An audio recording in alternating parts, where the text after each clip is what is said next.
Okay, assalamualaikum warahmatullahi wabarakatuh. Today I'm going to explain about direct and indirect object. Well, because I don't have enough time, I'll directly explain about those. So, direct object is when we put one object after verb. For example, I buy book, and the second is indirect object.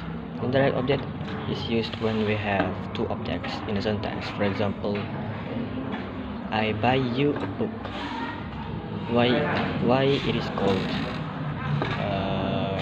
indirect object? Because before the real object we put there's another object. For example, the example is I buy you a book.